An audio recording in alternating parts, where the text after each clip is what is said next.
Well, I think it's everybody who wants to connect is here, so we can start. Okay, cool. Great. Well, unfortunately, we aren't quite meeting in person yet, or we'd be sitting around having a beer. But you know, we're doing the best we can, and we're close. So, well, thank you so much for inviting me, Alexi. I'm super excited. I think this is a great fit for this crowd, and I'm super excited to hear your questions and explain what we've been working on for the last few years. So we've been working on a product called EmotiBit that you can see here, and this kind of sits in a broader context of what I think about the future of biometrics and potentially even augmented cognition. So I'm going to spend a little bit of time talking specifically about EmotiBit and some of the things that I think that led me and my company to create it, and then also spend a little bit of time waxing philosophical and broadening the discussion into a more speculative, futuristic thinking. So a little background on myself. My name is Sean Montgomery, and I got my PhD in neuroscience in 2008, studying high-density electrophysiological recording in rodents running around on a maze, solving memory problems, and looking at how their coalitions of neurons would communicate with each other to serve encoding and retrieval functions. And as I was finishing my PhD in neuroscience, I started to think more about getting into technology as a way to kind of bridge some of my different interests, and then also to seek a faster pace, the pace of technology innovation compared to the pace of particularly integrative.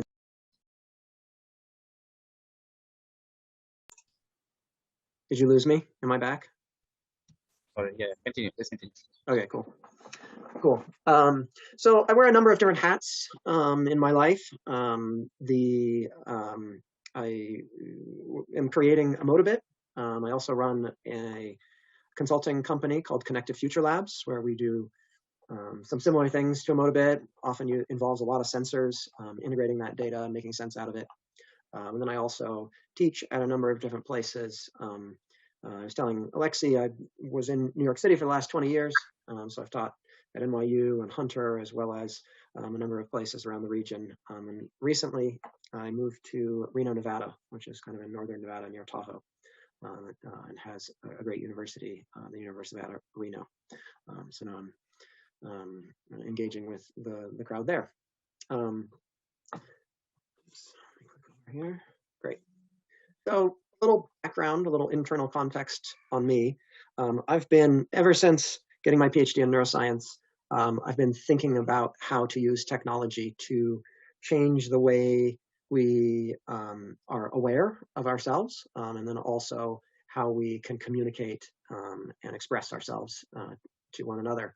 And so that initially started as I was finishing my PhD, creating a host of devices, a truth bracelet, and this measures electrodermal activity for those of you who are familiar with it. I've actually got the truth bracelet on right now. And electrodermal activity, we'll go into it in a little more detail, but it's really dialed into the arousal systems on your body. So when this is all blue, that means I'm really calm, and you're seeing it light up a little bit red right now as I'm talking, because speaking publicly gets me all riled up, and I start reacting to every little thing. And so this is the reason when you go into a job interview, or you have a, you're on a date or something, your hands get sweaty, because this is actually driven by a sweat gland in your hand. It's measuring the resistance of your skin, and that's picking up these micro pulses of sweat that are reacting through your sympathetic nervous system to your anxiety or your excitement about what's going on. So, for example, if I calm myself down, give me just a second here. It's a little tricky. There we go. So if I smack myself, there's a little delay, and then you can see I got all the way up to H level truth there. And that's just my body's way of reacting to that and being like, hey, what the heck, man, what's going on? Then I also created a shirt that checks my heartbeat and lights up every time my heart pumps blood through my body. And then also made a hat, called the thinking cap, and that lights up depending on different combinations of alpha, beta, gamma waves traveling through my cerebral cortex. And so this was kind of the entry point for me into thinking beyond just the brain and thinking more broadly, holistically about the signals that are coming not only directly from the central nervous system, but also those that are coming indirectly from the central nervous system through the peripheral nervous system. Those signals which are preparing the body for action. So the sympathetic nervous system is your fight or flight system. That increases your heart rate, makes your galvanic skin response spike. And then your parasympathetic nervous system is the system that slows you down for rest and digest. And so then after finishing my PhD in neuroscience, did a few things and then started Connected Future Labs, which is my current consulting company. And we've done a number of things in the space, including doing biometrics in automotive, worked with a startup called Control Labs, looking at high-density EMG, electromyograph activity from your arm to recreate all of this in a virtual space. So measuring how your neurons are firing and your muscles are contracting using electrical measurements on your arm, and then recreating how that translates into movements of your fingers. And then most recently, working on a project called Gallia, being created by OpenBCI in concert with Valve Corporation, who's and they make video games among other things, and that's creating kind of the VR adjunct for sensing signals from the body, figuring out how to close the loop between EEG and some of the other signals I'm going to talk about, PPG, EDA, and use that information in a kind of closed loop context with VR and potentially mixed reality content as well. So since finishing my PhD in neuroscience, I've been waiting for somebody to create EmotiBit. So for over a decade, I was like, gee whiz, what I really want here is for somebody to make the hardware that's going to give me really high quality data and make it open, give me access to the raw data, because I have my own ideas about what I want to do with the data, and I don't want to have to deal with a bunch of preconditioning or garbage algorithms that are pre-processing my data. And I'd like the source code to be a little bit open, at least to kind of get access to tweaking different things if I want to, and a host of other criteria that I was waiting for. And I waited and waited and waited. And finally in 2018, I realized, oh, wait a minute, actually, I get it. Connected Future Labs needs to make this thing because it's a weird constellation of skills spanning from hardware to firmware to software, data science, machine learning, and then also understanding the scientific context in which you might want to start asking questions about the body, the biology, and just generally having an understanding of how to go about scientifically investigating some of these questions. And what I waited and waited and waited, and then finally in 2018, we decided to make EmotiBit because we wanted to tick all these boxes. And we wanted to make it really accessible for people to do whatever they wanted to do with the signals from the body and start to become part of the conversation about signals from the body and what you can do with them and how that may play an increasing role in our lives. So some of the core principles that went into the creation of EmotiBit, I wanted it to be wearable and easy to wear. So you just strap it on and data starts streaming right away.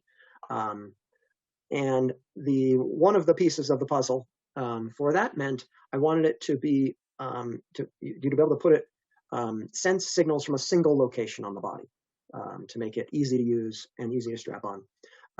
And that inherently limited us away from certain signals, including EEG, for example, where you're going to need multiple locations to have a reference and a signal electrode. ECG to a large extent, because again, you need different locations on the body. And then, some of the other principles that came into it, we wanted basically any signal we thought was going to be giving us value in terms of understanding the physiological and psycho-emotional state of the wearer, and the physical state of the wearer as well. And then as a scientist and as somebody who both a biological scientist, but also as a data scientist. I wanted to create something that was transparent, where anyone had access to know what the circuitry was doing to the signals, and then everything downstream from that, the firmware, the software, what it's doing, how it's manipulating the signals. And so I can, and so anybody can then understand how to interpret those signals, or how those signals may or may not be interpretable in that configuration. And then wanted to give users full 100% access and ownership of their own data. That's one of the main limitations of the more affordable consumer grade devices, is that there's often very limited access to the raw data. In contrast, the largest corporations in the history of the world often have full access to your data. It's the user who is really given the impoverished access commonly. And then as an artist, I'm not going to talk a ton about my work as an installation and interactive artist, but I wanted to give people a lot of flexibility in what they can do with those signals. So being able to, if you want to stream them live over the internet to create some crazy interactive installation in another country, which is something we did this last summer with Artahack. That's possible. If you want to light up your truth, that's possible. If you want to control a solenoid and feed your cat, go for it. So create as much flexibility in terms of what you can do as is reasonably possible. And then finally, we wanted to make it affordable. A barrier to entry of a lot of the research grade products, which have some, but not all of the features I'm talking about, is that they can be very expensive. I mean, they're commonly thousands of dollars, or many hundreds of dollars per sensor, and then they go up into the 10,000 plus category depending on what you want, and so that's just not accessible to the average person. So part of our goal is to continue driving down the price, and because I think the more people that are involved in this conversation, the more meaningful the conversation is going to end up being, and the better the future is going to be the results. So I think this brings kind of an interesting nexus of folks who might be interested in these types of signals. Researchers in affective computing, in psychology, neuroscience, and computer science. There's a broad range of disciplines in research, in academic, but also in industry. Some of our beta users come from Apple and Nike, and thinking about what types of questions are askable with biometric sensing, and then also kind of broadening that out, including artists and DIYers. I think there's an important piece of the puzzle. There's an important contribution of voice in the art and DIY space to ask and understand what's possible, why we want to do this, why we want to look in this direction. Personal health, I think, is a huge one, and I think that might be something that y'all might resonate with you. But asking questions about your own body. This is a shirt I made a few years ago.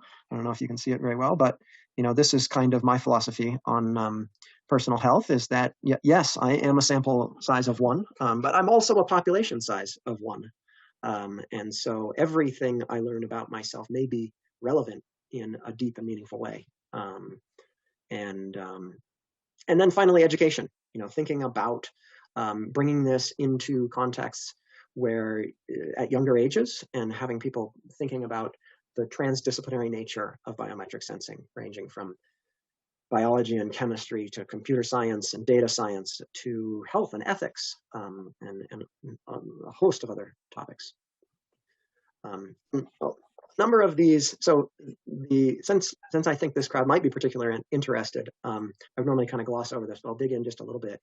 I recently published a paper with some of my collaborators at MIT on really diving into this topic and thinking in a futuristic way about brain-computer interfaces broadly, under which I consider EmotiBit a brain-computer interface, and thinking about open source principles and how that might change the way the future unfolds, to the degree that we incorporate those and increase the conversations. And this is a figure that we have in the paper, and I just wanted to call it out because I thought it might resonate with y'all. But this is just one example of why we need raw data and why we need open source principles to be a part of the conversation. So this is a pretty detailed figure, so I'm just going to walk into it a little bit. But this is showing the derivation of heart rate variability. Some of y'all may be familiar with heart rate variability, but basically there's the parasympathetic and sympathetic nervous system that both innervate your heart. The sympathetic increases your heart rate, and the parasympathetic decreases your heart rate as they become more active. And there's this kind of balance between the two systems. And so because of the biomechanics of the receptors that are involved in those two systems, sympathetic being adrenaline, and parasympathetic being acetylcholine and some other things, but principally acetylcholine. Adrenaline acts only at slow receptors called metabotropic receptors, whereas acetylcholine acts at slow receptors and fast receptors, metabotropic and ionotropic, nicotinic acetylcholine receptors. And so what that means is people have figured out that you can look at the speed of changes in the heart rate and understand the relative balance of the sympathetic and parasympathetic nervous system engagement of your heart. And so that's what's being shown here. So this is how your heart rate is changing over time. So this is kind of your interbeat interval and how that's changing over time. And then this is taking the Fourier transform of that, or looking at the frequency of changes of your heart rate. And what you can see is there's this high frequency peak, and then there's this, and that's driven by the fast nicotinic acetylcholine receptors. And then there's this low frequency peak. And that's actually a combination of the the metabotropic acetylcholine receptors and the adrenaline receptors. And so you can take a ratio of that and kind of understand the relative balance of these, this opponent process system. And so what's being shown here is when you tilt somebody, so this is somebody just laying on a bed, and then if you tilt them, this is known to cause a sympathetic response. Your heart rate starts going faster, and this is driven by adrenaline. And you can see a big change in the way the heart is beating, the way the interbeat intervals are changing. Here they're really fast and spiky, and then here you see this dominance of slow stuff. And then in the Fourier domain, you can see this in the low frequency peak. Now, why do I go into all that detail? Well, one of the things that's really common in a wrist-worn consumer grade heart rate sensor is that there's a lot of missing data. It's tricky, especially when you're running and things like that, to be getting all the data without a bunch of movement artifacts and things coming in. And so you end up with these gaps in data. And so your choices there are to say, sorry, I can't get data right now. And you end up saying that a lot in the times people care about the most. Or you can interpolate, and you can kind of smooth things out a little bit.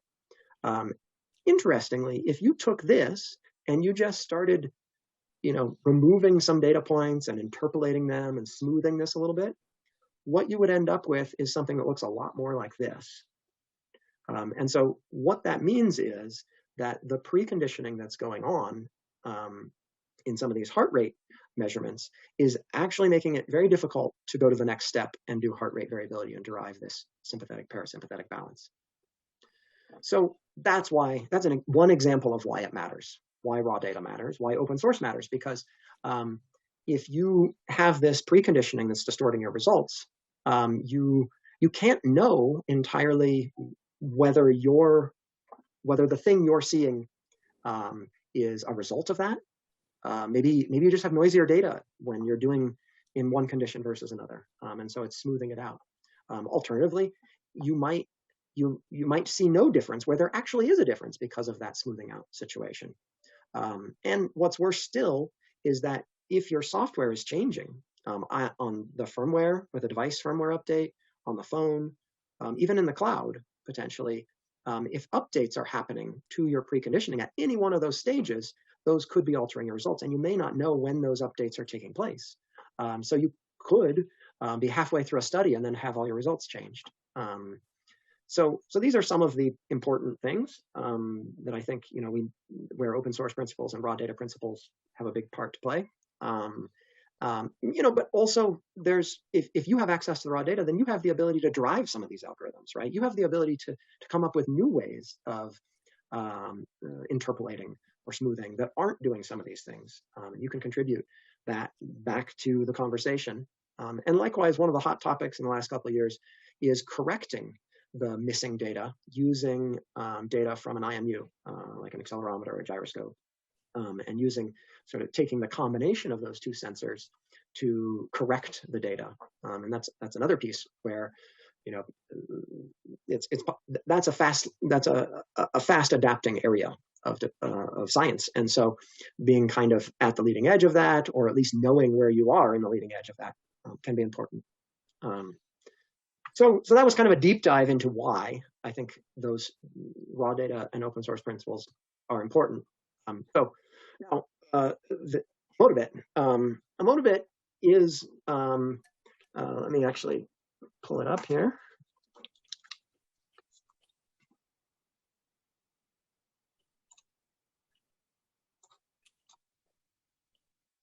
Let's see here. Can you guys see this window? Yes, I'll just assume you can. Can you see this window, Alexi? Yeah, I can see it. Awesome. Slide. Cool. So this is EmotiBit. I've got it on my finger right now, but you could also put it on your arm or your leg. I'll talk about some of the beta partners that we've had that have put it on different parts of their body. Our alpha partner in the University of Chicoutimi actually designed this 3D printed case so they could study it on snowboarders, and on and on. So what's coming off of here? Well, like I said, everything we could think of to measure from a single location of the body within bounds of practicality. So you'll see the PPG data up here. This is probably, you're familiar with this. Fitbit, Apple Watch have PPG. This is a 3-wavelength PPG, so it gives you red, infrared, and green. They have different benefits. Green is a little less sensitive to external light. Red and infrared can be used to drive oxygen saturation. So it's an example of a place where two signals that look rather similar when you look at them with your eyes, actually by doing some math, you get new information. It's a multiplier. And then this signal down here is EDA, and that's actually measuring the same thing as the truth wristband. So you'll see it spiking as I'm talking, just because talking publicly makes me excited. But you may see, let me see if I can get the light just right here. You may see if I smack myself, you'll see the little delay, and then you see both the truth wristband and you see the EDA signal going up in on the EmotiBit oscilloscope. And then we've got a 9-axis IMU, so it's a 3-axis accelerometer, 3-axis gyroscope, 3-axis magnetometer. Magnetometer is telling you kind of your orientation relative to the magnetic pole of the Earth. And then we've got some different measurements of temperature. This one is one of our beta units and has several different temperature and humidity sensors, including a thermopile, and that's actually measuring the infrared energy coming off your body as heat. And so that's giving you a medical grade measurement that's less susceptible to environmental fluctuations. So those are some of the signals, and then you can start and stop a recording. The data is recorded locally onto an SD card that's packed right here, and then you can also add timestamp notes. So like right now, I'll say NYQS, and then when I log that note, it's actually being sent to the device and stored there with a timestamp.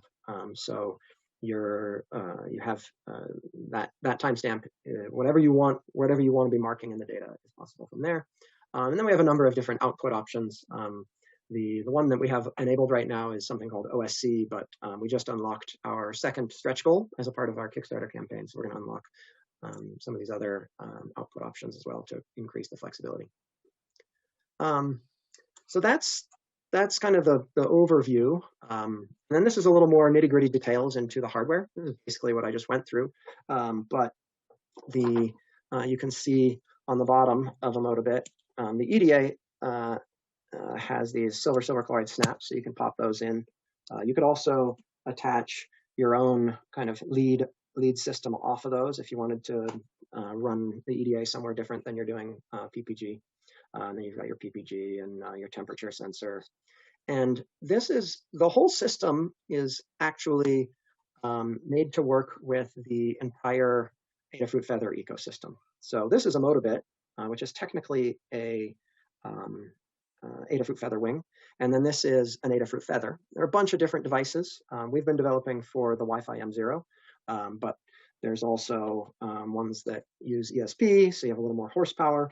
And then there are different ones. You can get ones that are Bluetooth, and you can get ones that are LoRa and 4G. You can, and then there's this whole ecosystem of wings that you can put on top of it as well. So here's like an 8-segment LED display. You can get LED grids, and I'll show you an example of that in a minute. But the idea is you can just take these, stack it together, stick in a battery, and you're immediately getting signals from your body. Oops, wrong click. Well, anyway, we can go to the next slide. So these are some of the projects so far that have been using EmotiBit, projects ranging from bring it into a classroom at Duke to our collaborators at the University of Chicoutimi in Canada studying snowboarders, doing risk-taking behaviors on a half pipe. They're the ones who came up with, the Paquette Lab came up with the idea for the case so that the snowboarder could put the EmotiBit on their calf, but and have it be protected during a snowboarding activity. And then there's a maker project that put a LED grid, a Charlieplex grid, onto the Adafruit Feather and have it light up your heartbeat. Every time your heart beats, it lights up. And then there's some art examples, etc. If anybody's interested, this Hackaday project details kind of the nuts and bolts of the code. So you can see it's just like a one-line change of code. If you want to start, instead of displaying a heartbeat here, maybe you want to display, maybe you want to turn it into a truth bracelet or something. And then, like I mentioned, we've had an amazing array of EmotiBit partners over the last 3 years, ranging from industry to academia, from scientists to artists to makers. And it's really been an honor and a great learning process to engage with them and figure out where their needs are and also where the hitches are, you know, in terms of what kind of data specificity they need, and everything to what I might consider kind of boring, but really important network administration issues. So we're live on Kickstarter right now for another 9 days. You can go to Kickstarter, and if you dig this stuff, I would be honored to have your support. We've so far blown through our goal, or over 500% of our goal, and we've gone through 2 of our stretch goals, and I think we're have a good chance of making it to our 3rd, maybe even our 4th, and unlock some of the additional dev that we want to do to really build out the ecosystem.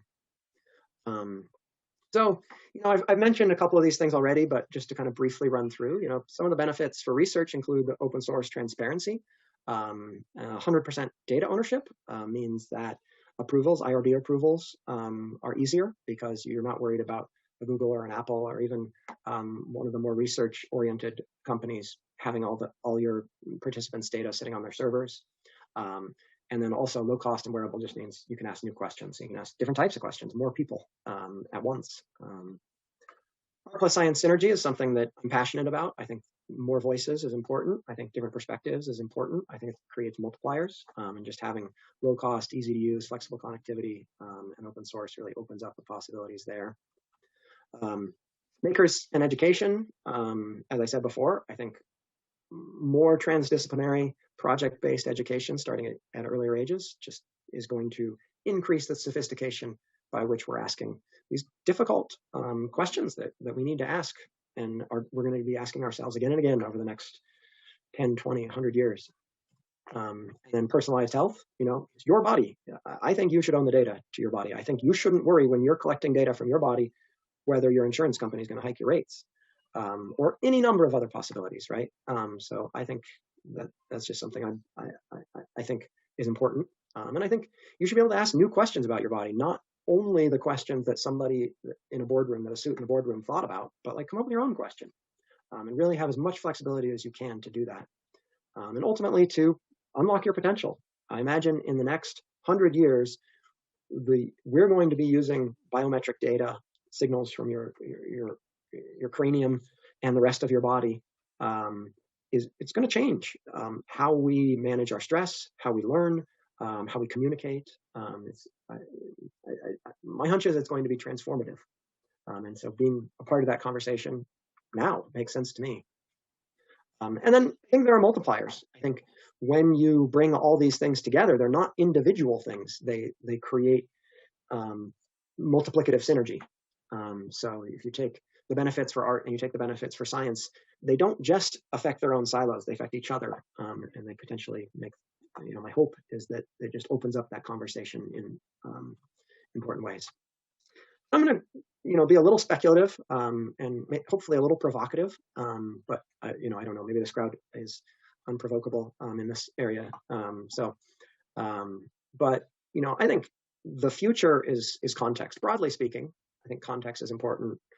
The weather, your location. There are lots of contextual variables that are really important to understanding what's meaningful to you. But I think for me, internal context is a really important part of that. And a piece of that puzzle is characterized by this graph. Data is exponentially increasing. There's more data been generated in the last 3 years than in all the rest of humanity. And yet, our ability to process information is probably at best linearly increasing, if at all. And so I term that MI, or too much information.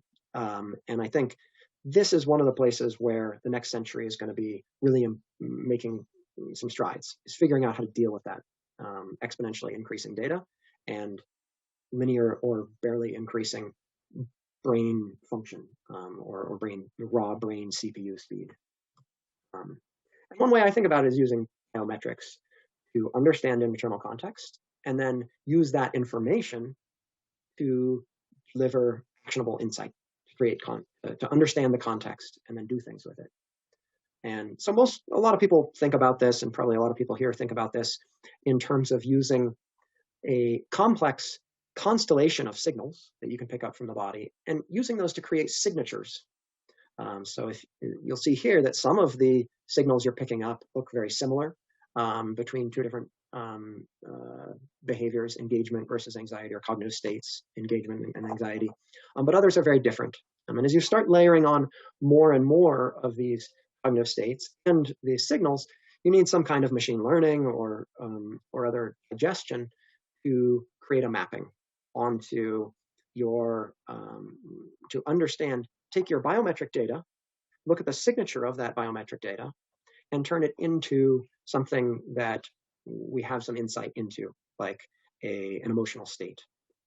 And as we get more sophisticated, both in terms of our sensing and also in terms of our algorithms, we can start to get more and more refined in isolating more and more cognitive and emotional states.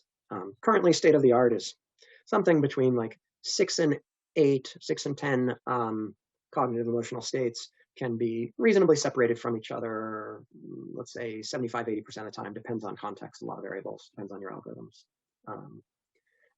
But there's a lot of challenges with that process. We'll talk about some of those. And I think what we need to move to is a what you need when you need it type of arrangement. So we need something to get us away from the fire hose approach to dealing with data, and use some combination of context and artificial intelligence to create insight. So when you're in a state that is ready to learn, is ready to engage, that you're getting the information that's relevant and useful to you at that moment. And when you're overwhelmed or when you need a break, you're not just getting pelted constantly with information that you can't do anything with, or worse, it just makes you angry. Now, there's a lot of challenges in this space. Everything from the sensing itself, as I mentioned, the data transparency, the science of systematic data collection, labeling, the overfitting and individual differences on kind of technical side. And then, getting more into the philosophical side of things, getting into big data, black box algorithms, creating UX designs that you can make use of this stuff, and ultimately having trust, and in who has access to that data, what they're doing with it, and when we start talking about having feedback loops between your biometric data and your the things that are being presented to your percept, whether that's a video game or your Facebook feed or whatever it is, there's a real opportunity there, and there's some questions that come up about who's in charge of that algorithm, and is it fair?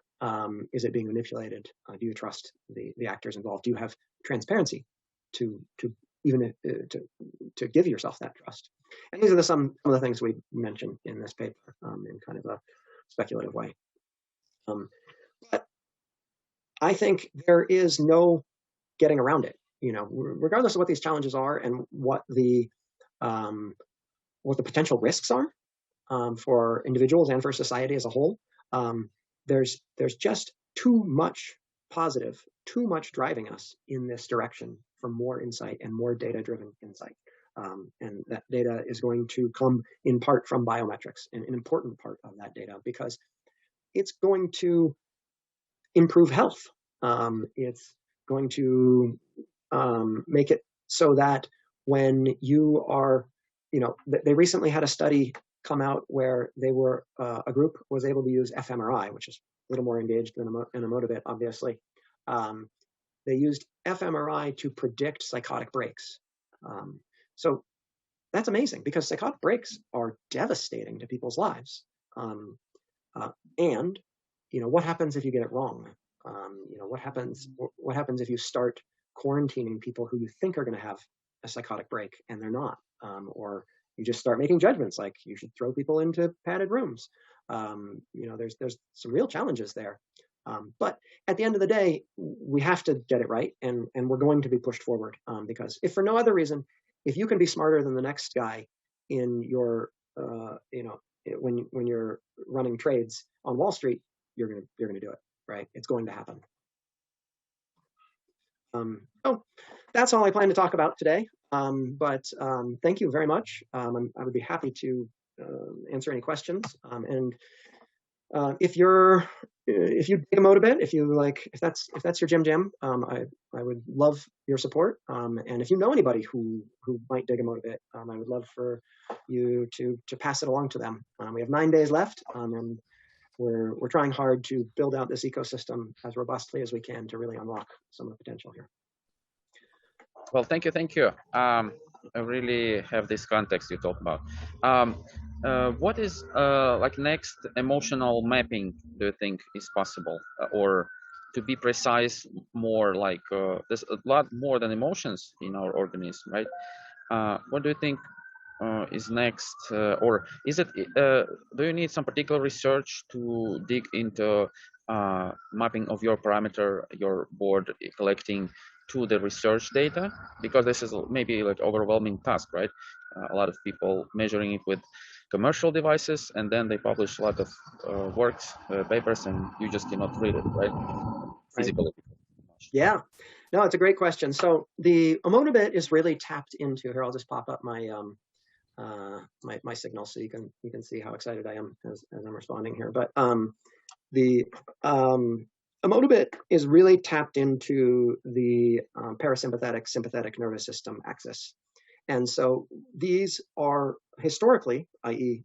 throughout the course of humanity and more, right? Mammalian, I'm not even sure. I'm not an expert on reptilian and bird behavior, but I assume they have some version of these systems as well.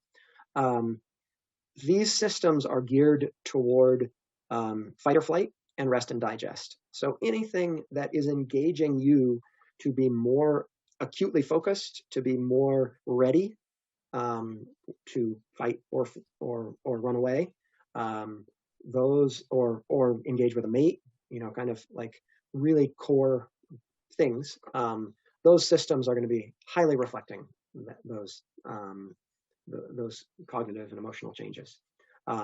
what is going to be harder with EmotiBit data, and where you're going to need to go really into a central nervous system type measurement, is when you start talking about like distinguishing when you're imagining a red fire truck versus a pink elephant, right? If these things have a fight or flight or rest and digest type implication, maybe you can pick up those differences, but it's going to be difficult to really get at these hypercognitive nuances in what you're imagining, for example.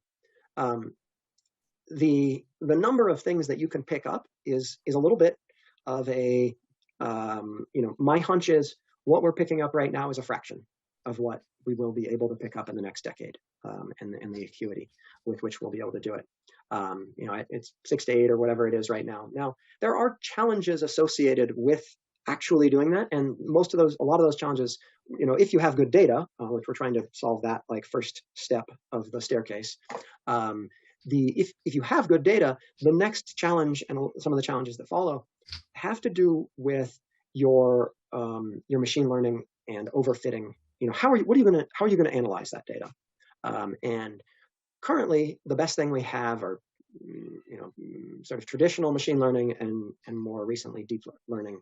And the main thing about those tools is that they tend to overfit data.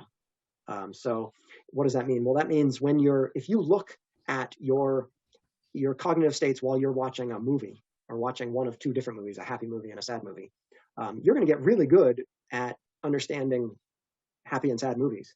But if you then try to transfer that to your workplace or walking down the street in New York City and try to understand happy and sad as you're walking down the street in New York City, there may be challenges. And so that's what I think is going to get better over time, is our algorithms are going to get better at not overfitting the data. How to dive into this stuff? I think everyone's going to answer that question themselves a little differently. Our hope over time is to be building up an open source ecosystem that, same as the way we're taking the hardware and trying to make that step a solved problem. So you don't have to use somebody else's hardware that's all locked down. And you don't have to create your own hardware, which is, I can attest, a pain in the butt. So same there, start building the next steps. We've already passed our stretch goal to build some more derivative biometrics, heart rate, electrodermal response, magnitude and frequency and things like that. But then it's on down the line, some data science tools. We want to start building some of the core stepping stones there, or pulling them in. We don't have to build them ourselves, or having the community contribute them. And then same goes for machine learning, starting to build some of the building blocks for people to start going up that staircase. Thank you for the answer. James Dow asking, have you had turned down deals partnership to maintain this ethos? Projects open source. Turn down deals and partnerships? Yeah, to maintain the spirit, the open source part. Because yeah. I saw the Apple logos and all the big guys now. Yeah, we definitely, we've talked to some people about even as large a deal as like acquisitions and things like that. I think the important, and we've also made a lot of partnerships, a lot of smaller partnerships, beta partnerships and alpha partnerships over the years. And so the important thing for me is to maintain some of the principles outlined, because I think that's what's missing. If we're just going to be another Fitbit, you can just get a Fitbit. I mean, Google bought them for what, $4 billion or something. Like, they've got more capital than we do. If we're not adding anything in terms of transparency, then I think they're going to win. I think also being open source self-selects who is interested in this stuff. VC, I think, not always, but many times looks at open source and says, well, that's nice, but you're just going to get copied if you get popular. So I'm not going to make 10x in 3 years. So have a nice day. We're committed to those principles. So it's not something we plan to compromise on. Great to hear this. Really heartwarming. Like David and Goliath stuff. Okay, so DJ asking, is there a direct or indirect way to measure neurotransmitters like oxytocin? Oxytocin, you know, I'm not a deep expert in oxytocin and the pathways it impacts. My strong hunch is that it would be possible to kind of trace it back from peripheral nervous system signals. Oxytocin has big impacts on the periphery. You know, one of the things, as a recent father of two kids, oxytocin is very involved in the process of birth, and it has very profound effects on the periphery. So there's my hunch is that you can pick up, you can kind of, it would be possible, if it hasn't already been done in the research literature, it would be possible to take a constellation of these signals and take it back to oxytocin. Now, if it hasn't been done in a research lab, that is a challenging task, right? Because you actually need to draw blood or measure oxytocin in some other way to make that correlation. So that's but presumably you're actually, Vijay, what you're actually interested in is not necessarily the oxytocin itself, but what we know about oxytocin and the effects it has on the mind and body. So it may be possible to kind of trace those back, even in the absence of drawing blood and measuring oxytocin. If somebody hasn't done it, they very well may have. Excellent. Yes, I'll look into it. I'm just I'm looking into the sex stack, like, you know, and the project like this has phenomenal application there. It's just we don't know the power, you know, the signal. So I'm definitely, sooner or later I'm going to try. So is it easily available? Like, can we order one online? Yeah, if you go to our Kickstarter, you can support today. So there's two tiers in terms of timeline. So we have a limited number of beta units that we've created in small batches over the last couple of years. And so we have a few left of those, like maybe 5 or 10. And those will ship as soon as our Kickstarter campaign ends and we come up for air. So like end of May, June timeframe. And then we're going to do a larger batch, larger manufacturing run that brings down the price somewhat. And those will ship in the winter of 2022. Definitely, I look forward. I'm going to support this. Now, just to follow up, you said the where can this signal can be picked up? Peripheral? What area was that? So you know, we actually have a whole blog post. If you go to EmotiBit.com, you can scroll down to our blog and you'll find a blog post about where you can put it, different parts of your body, and the pros and cons. Every place has pros and cons, and it really depends on the question you want to ask.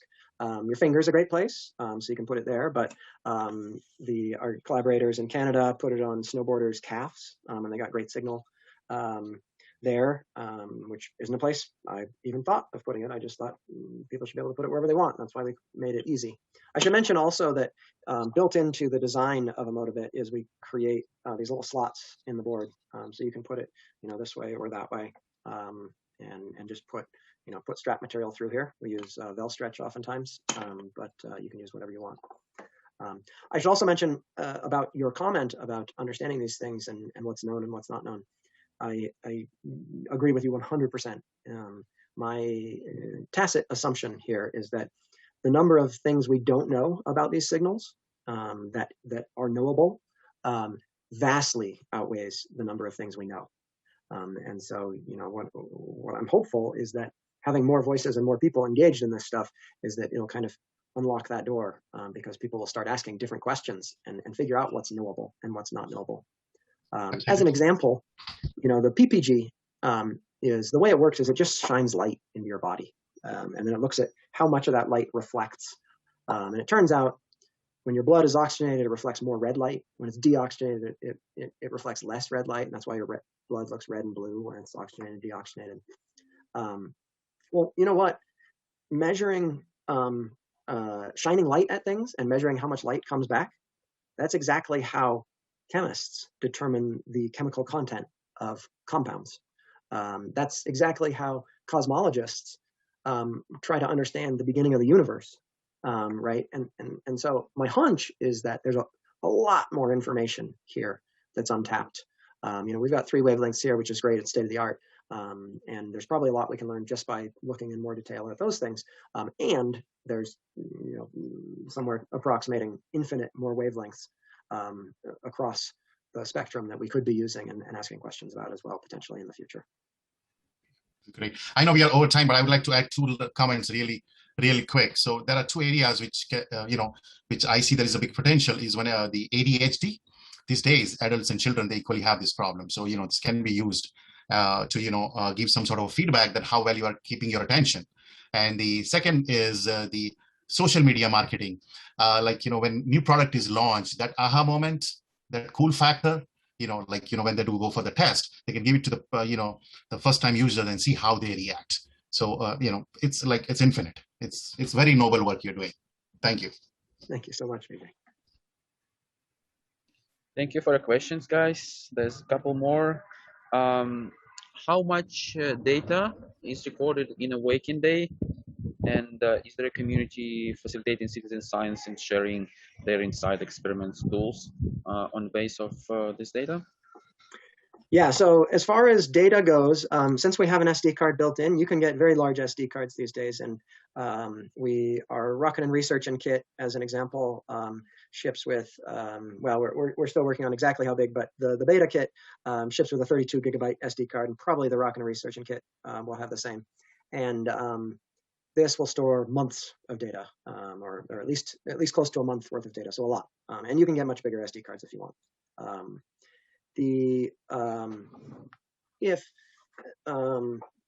Wait, what was the second question? I forgot. The community. I think the good community for you is where I advertise the Quantified self, the people biohackers and researchers that cure the diseases that is not actually curable, and also open data community like Kaggle, a good place. But do you think like publish it somewhere else, and how people usually do they retain this data or they share? What's the general attitude? It's a mix. I have a dream that one day we will kind of coalesce the community around an easy way to share data if they want to, and also share more about methods and be able to kind of socially engage around data and methods. So like if somebody likes your methods and likes your data, like maybe we can use a social network type of phenomenon to be able to raise that to the attention of other people who might be able to value from it. And there are some tools out there, some of which we're familiar with, some of which we need to learn more about. But I think that's my dream, is that someday we will have a place. Everyone who cares about this data will know where to look for it, and we can share it, and we can talk about it, and we can learn from each other about the data and the methods. Oh, I have a stupid question.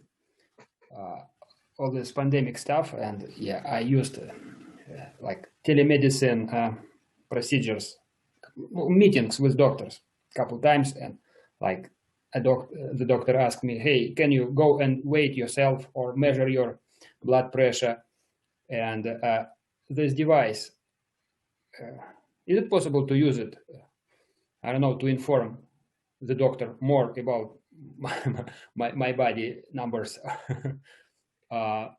Because actually all this telemedicine stuff, it's like, I don't know, is it efficient at all without tools? And actually later I figured out that my blood pressure device isn't calibrated properly. So yeah, as I understand, your device doesn't measure blood pressure. Yeah, no. So there are surrogates of blood pressure that are embodied in the PPG, but they do require some calibration. So the size of the pulse, the blood volume pulse, can co-vary with blood pressure, but also has some other sources of noise and things like that you want to make sure you're ruling out, which is hard in daily life. There is something called pulse transit time, where if you have two EmotiBits, we've actually created the timing of the EmotiBits to be quite accurate, down into the sub 10 millisecond level is our target. And so what you can do is with two EmotiBits, you can put them on two places on your body. And then you can actually measure how quickly the blood travels between those two places. That's called pulse transit time. And that co-varies with blood pressure in a very meaningful meaningful way. This information sounds really attractive, at least for people of my age. You know, I'm starting having all this aging health problems. Yeah, and oh, okay, 2 devices.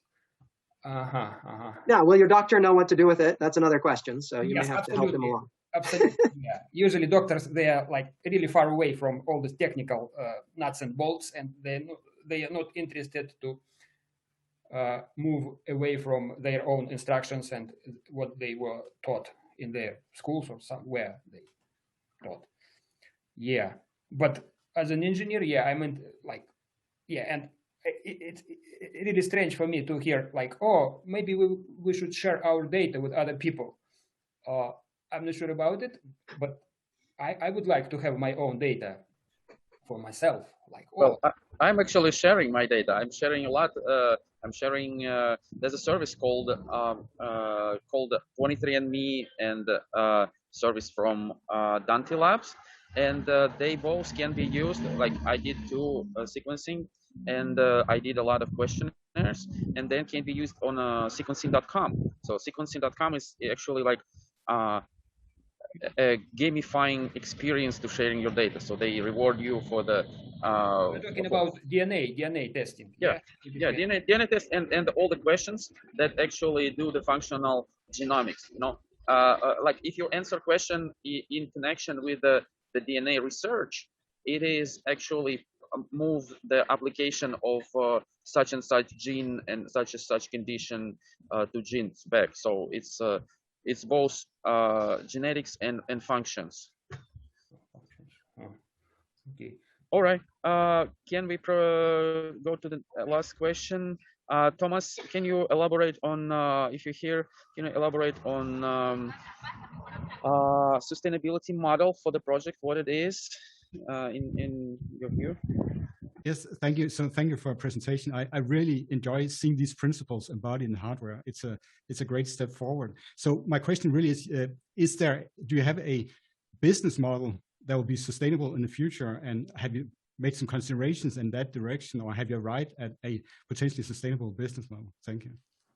Yeah, I mean, that's our goal.